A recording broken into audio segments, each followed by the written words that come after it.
Hello guys, first ever video, unedited dahil hindi pa tayo marunong.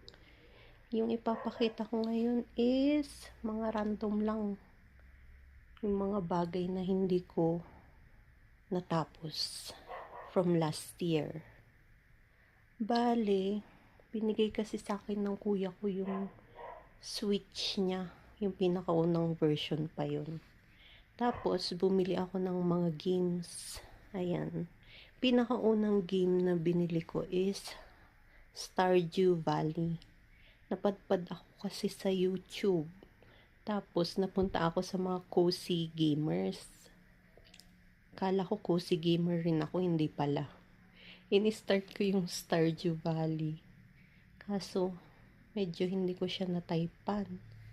Kaya, hindi ko siya natuloy. Next game natin is Digimon Survive. Kaya ko siya binili kasi favorite ko yung Digimon nung bata ako.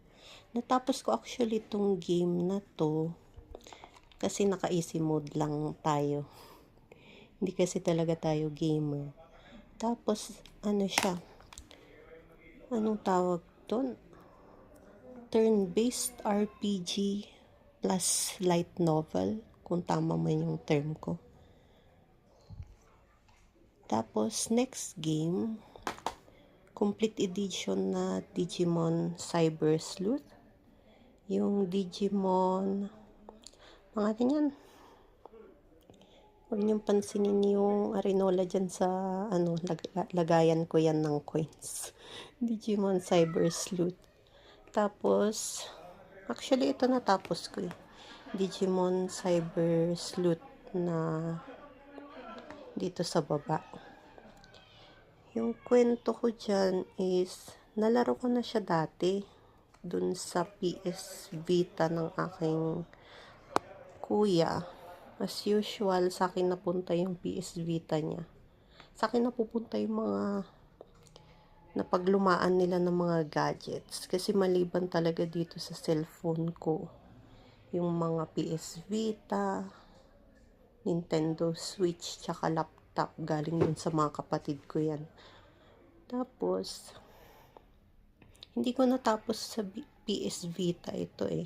Pero natapos ko na siya dun sa Nintendo Switch. Itong Hacker's Memory, hindi ko pa siya tapos. Meron kasi sa akin na pag nagustuhan ko talaga yung game, parang ayoko siyang tapusin. Pero tatapusin ko rin yan para mabuo ko na yung kwento niya. Next naman is Persona 5 Royal. Ito actually yung favorite game ko ngayon. Kaso as usual, hindi ko rin tinapos.